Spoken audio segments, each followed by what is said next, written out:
no século XIX, os mortos dotados de maior poder aquisitivo eram enterrados nas igrejas, com o intuito de se aproximarem de seus familiares. Assim, sempre que um familiar fosse à igreja, iria orar por sua alma.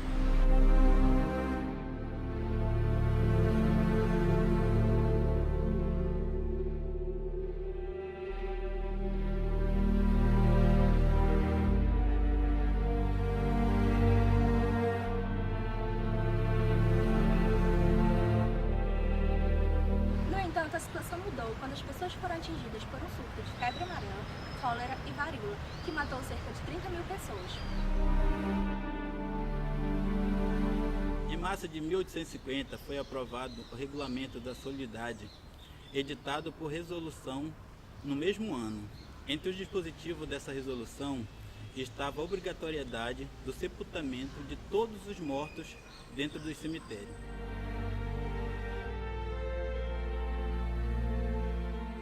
Em caso de descumprimento, haveria o pagamento de 40 mil réis e 30 dias de prisão. Em 8 de janeiro de 1850, no mesmo ano, inaugurado o cemitério de Nossa Senhora da Soledade, localizado na Avenida Cesadelo Correio, bairro Batista Campos, com uma capela com o mesmo nome, significando que a situação dos mortos de grande poder aquisitivo não havia mudado.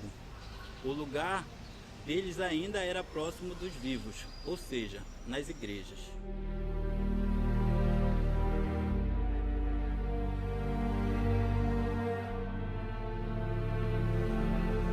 Dessa forma, como os mortos não poderiam ser enterrados dentro das igrejas, as famílias construíam no cemitério túmulos em formas de templos e réplicas de igrejas menores.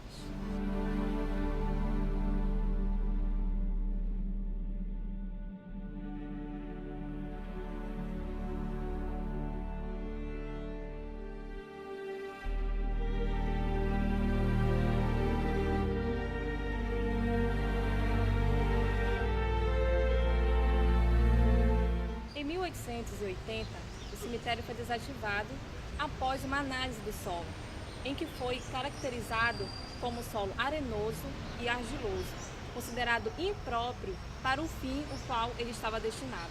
Mas o fato do cemitério ter permanecido somente 30 anos foi benéfico do ponto de vista patrimonial, pois ele é considerado um livro aberto do século XIX, devido não sofrer influências do século XX, como outros cemitérios sofreram e passaram pela transformação artística. Símbolo do início do maior período de prosperidade econômica da cidade, a Belle Époque, coincidindo com o ciclo da borracha, o cemitério foi projetado pelo arquiteto favorito do imperador, Dom Pedro I, o francês Pierre-Joseph Pézerat, e segue os moldes dos cemitérios monumentais europeus, com forte influência do período artístico do romantismo. O pórtico e o portão de entrada têm desenho do arquiteto engenheiro Pézerat, sendo talhado em cantaria de pedra de Lioz, lavrada e escoada. O gradeamento de ferro foi importado da Inglaterra. As obras de melhoramento ficaram prontas em 1854. Em 1863, o cemitério passou por várias transformações. O arvoredo de casuarina foi derrubado, as grades de madeira foram substituídas por parapeitos de tijolinhos côncavos e a capela retalhada e caiada. A Capela de Nossa Senhora da Soledade, construída pelo capitão Joaquim Vitorino de Souza Cabral, possui estilo neoclássico, com sineira serrada, posterior em largo arco, no oval, elemento de sobrevivência, formal barroco pombalina, se ajusta a uma base bem clássica. Uma das principais atrações do cemitério está esculpida em mármore de Lioz. Um pequeno menino com pelo menos 130 anos de idade pode ser visto e agraciado com oferendas vestindo uniformes escolares e até usando camisa de futebol, como o Remy Paysandu. A estátua enfeita o túmulo de uma criança que faleceu aos 7 anos, conhecida como Menino Zezinho. Ele morreu junto a milhares de belenenses em meio às epidemias que assolaram a cidade no século XIX. É o túmulo mais visitado do Soledade. No entanto, é a casa apenas de uma entre as dezenas de entidades populares que moram por ali. Elas são buscadas por devotos que movimentam o local, pedindo por milagres e agradecendo pelas graças alcançadas. não só no dia de finados, mas todas as segundas-feiras, conhecida como o Dia das Almas e o momento em que o cemitério é aberto à visitação. O Cemitério da Soledade está dividido em 4 quadrantes. Logo à entrada, à direita, está o primeiro quadrante, à esquerda, o segundo quadrante, e o terceiro e o quarto quadrante estão os fundos do cemitério, à direita e à esquerda, respectivamente. É interessante notar que os túmulos que estão até os fundos são construídos de madeira e ferro de baixa qualidade, diferente dos túmulos que estão à frente, que são construídos com mármore Carrara. Portanto, os túmulos que estão atrás não resistiram com o passar dos séculos.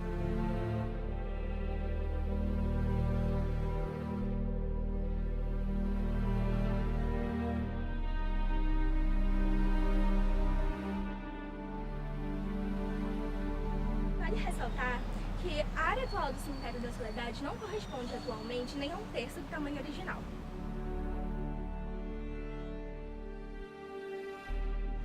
No Cemitério da Soledade, onde foi enterrado familiares e militares, esses túmulos mais expressivos pertencem a esses nobres, como Manuel Pereira e também o capitão Raimundo Salles. Dessa forma, os túmulos construídos em mármore Carrara contrastam com os túmulos simples construídos com madeiras e ferro, assim como as grandes personalidades do século XIX dividem esse espaço com os escravos e com a população mais pobre da região. E em meio a tantos contrastes, em uma coisa apenas eles se assemelham. Ambos formam o cemitério mais antigo e abandonado do poder público do estado do Pará.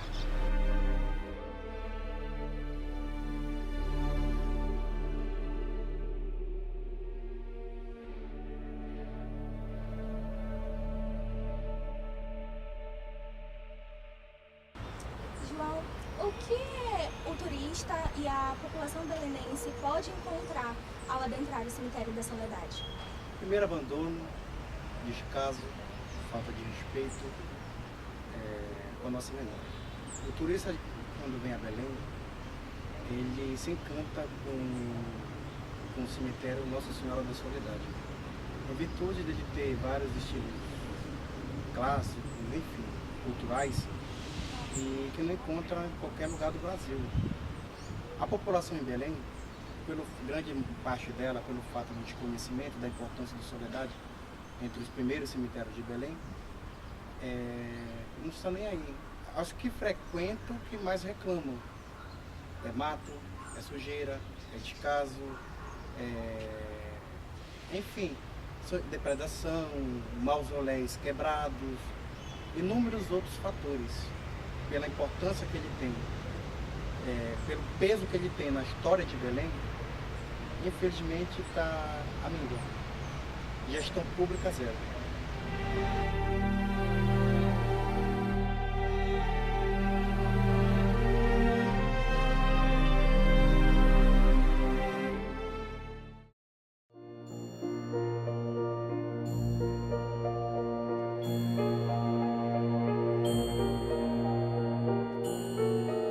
A Basílica Nossa Senhora de Nazaré começou a ser erguida em 1909 e teve sua obra concluída em 1928. Seu lugar de fundação remete exatamente ao local onde foi encontrada a imagem da Nossa Senhora de Nazaré, por Plácido José de Souza, às margens do Igarapé Murutucu. No ano de 1700, após achar a estatueta de um pouco mais de 20 centímetros de altura, foi quando Plácido construiu uma palhoça, logo transformada em centro de devoção. A partir de então, foi construída uma ermida de taipa e palha, que é um pequeno templo cristão, geralmente construído em lugares isolados. E por volta de 1850, surgiu a matriz de alvenaria, que seria hoje o salão paroquial e a casa dos padres.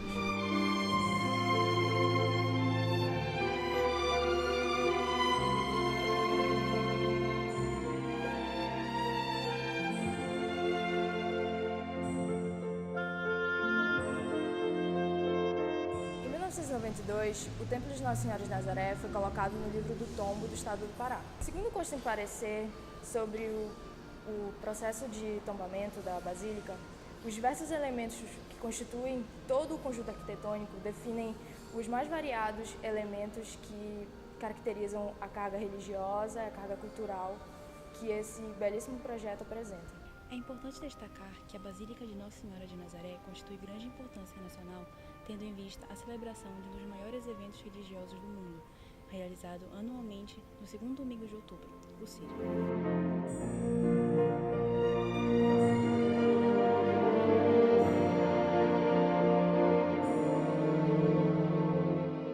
Essa manifestação religiosa reúne milhões de romeiros, turistas e fiéis desde 1793, segundo o Instituto do Patrimônio Histórico e Artístico Nacional.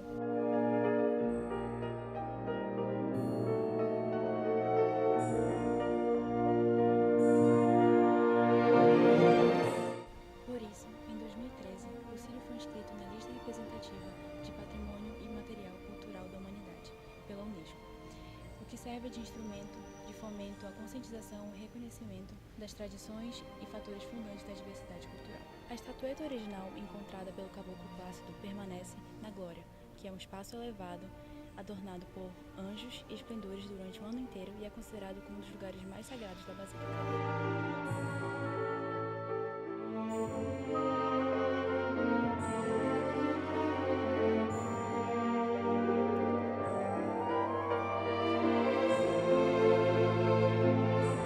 Um fato curioso na execução do projeto é que todas as linhas arquitetônicas convergem em direção à estátua original no Glória, que se encontra no Glória, e isso evidencia todo o cuidado milimetricamente pensado.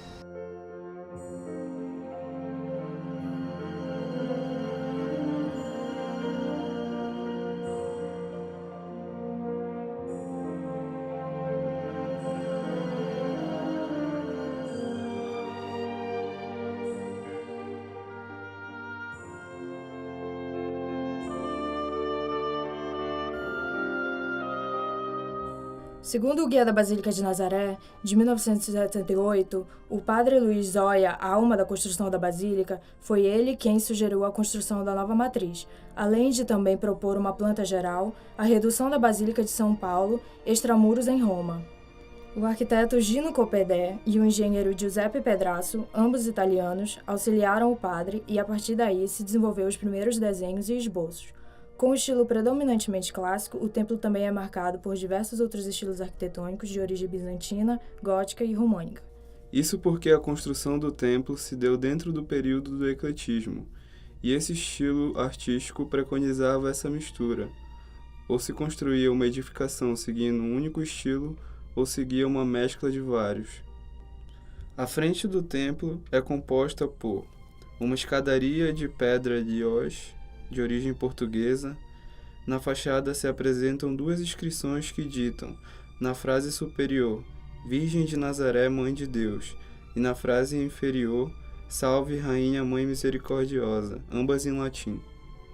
Além disso, há mais um detalhe na fachada que chama a atenção. No meio da fachada há uma rosácea, característica da arquitetura gótica e que é uma inspiração mariana.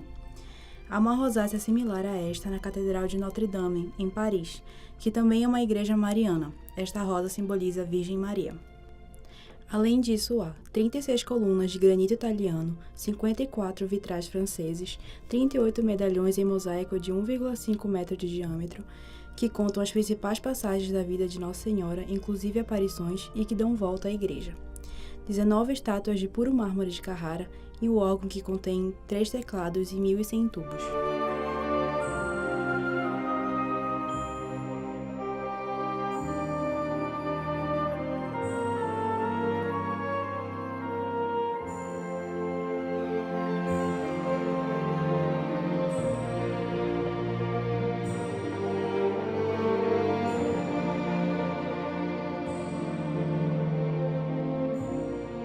Todas essas características evidenciam a necessidade de reconhecimento que permeia a realidade desse patrimônio histórico que é a Basílica Santuário Nossa Senhora de Nazaré.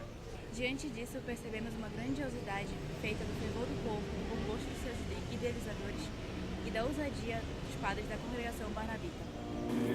Santa Maria, Mãe de Deus, rogai por nós, pecadores, agora e na hora de nossa morte. Amém. Ave Maria, cheia de graça, o Senhor é convosco.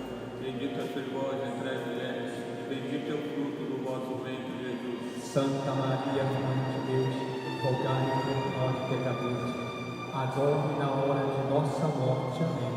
Ave Maria, cheia de graça, o Senhor é convosco. Bendita sois vós entre as mulheres, e bendito é o fruto do vosso ventre, Jesus. Santa Maria, Mãe de Deus, rogai por nós, pecadores, agora e na hora de nossa morte. Amém.